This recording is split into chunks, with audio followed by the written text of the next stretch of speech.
সফলতাৰ শীৰ্ষত অসম সন্তান আজমল।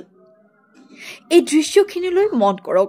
এয়া আজমলে গঢ়ি তোলা ডক্টৰ ইঞ্জিনিয়াৰিঙত অধ্যয়ন কৰা শিক্ষাৰ্থীসকল। আজমলৰ সফলতাই আকাশ চুইছে।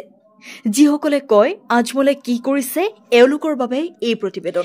100 বা 200 নহয়, নীট আৰু JEE 2024 বৰ্ষত সফলতা অৰ্জন কৰি বিভিন্ন মেডিকেল কলেজ আৰু ইঞ্জিনিয়াৰিং কলেজত নামভৰ্তি কৰিবলৈ সক্ষম হোৱা নীটত 450 গৰাকীৰো অধিক শিক্ষাৰ্থীক সম্বৰ্ধনা জ্ঞাপন কৰাৰ এক ঐতিহাসিক মুহূৰ্তৰ দৃশ্য এয়া। ঐতিহাসিক বুলি এইবাবেই কৈছো কাৰণ আজমলৰ বাহিৰে এনে সফলতা অৰ্জন কৰা অসমত কোনো ব্যক্তি নাই। ব্যক্তিটো দূৰৰে কথা, অসম চৰকাৰেও নোৱাৰে।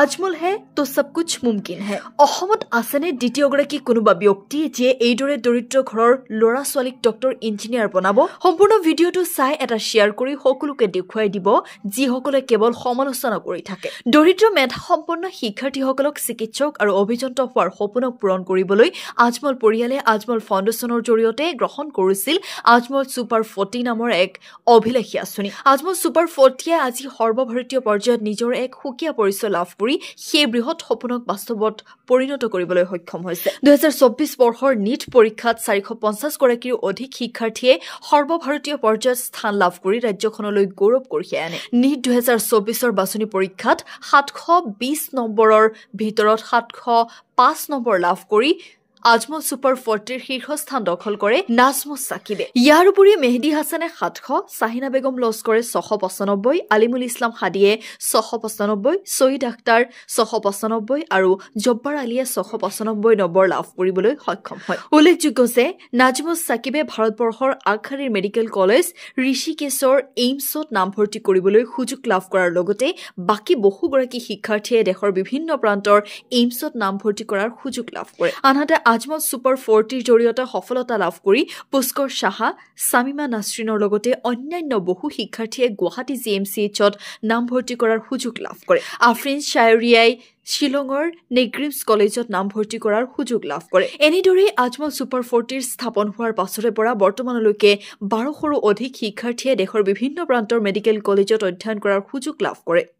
আৰু JEEত 150ৰো অধিক শিক্ষাৰ্থীয়ে অভিযান্ত্ৰিক দিশত আগবাঢ়ি যায়। এনেদৰে সমান্তৰালভাৱে JEEতো আজমল ছুপাৰ 40য়ে চমক সৃষ্টি কৰিবলৈ সক্ষম হৈছে। এইবাৰো বহু শিক্ষাৰ্থীয়ে JEEত উত্তীৰ্ণ হৈ গৌৰৱ কঢ়িয়াই আনে। IIT গুৱাহাটীত মাৰুফ ইমতিয়াজ, উত্তৰাখণ্ডৰ ৰুৰকীৰ IITত চন্দনজ্যোতি মোহন, মৃদু পৱন কলিতাই ৰাজস্থানৰ যোধপুৰৰ IITত আৰু কাৰণ বড়োৱে ভুৱনেশ্বৰ IITত নামভৰ্তি কৰিবলৈ সুযোগ লাভ কৰে। উল্লেখযোগ্য যে এইসকল মেধাসম্পন্ন শিক্ষাৰ্থীৰ অধিকাংশ শিক্ষাৰ্থীয়ে আৰ্থিকভাৱে পিছপৰা। শিক্ষাৰ্থীসকলৰ মেধা আৰু চিকিৎসকৰ হোৱাৰ উপৰিও অভিযন্তা হোৱাৰ সপোনৰ কথা জানিব পাৰি আজমল ফাউণ্ডেশ্যনৰ ন্যাসৰক্ষী মৌলানা বদৰুদ্দিন আজমল আৰু মুখ্য ন্যাসৰক্ষী চিৰাজুদ্দিন আজমলৰ নিৰ্দেশত আজমল ফাউণ্ডেশ্যনে তেওঁলোকৰ শিক্ষাৰ সম্পূৰ্ণ খৰচ বহন কৰিছিল।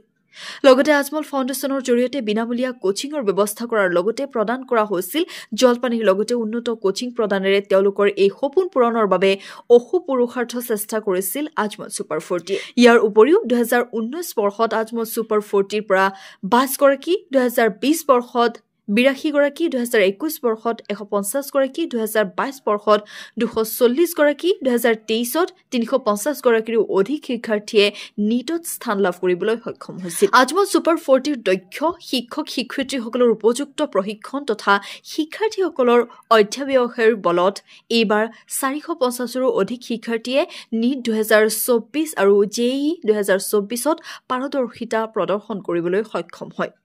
যি নেকি আজমল ছুপাৰ 40ৰ বাবে এক গৌৰৱৰ বিষয়। সফলতা আৰু উজ্জ্বলতাই সমগ্ৰ ৰাজ্য আৰু ইয়াৰ বাহিৰত ইতিবাচক ঢৌ সৃষ্টি কৰিছে।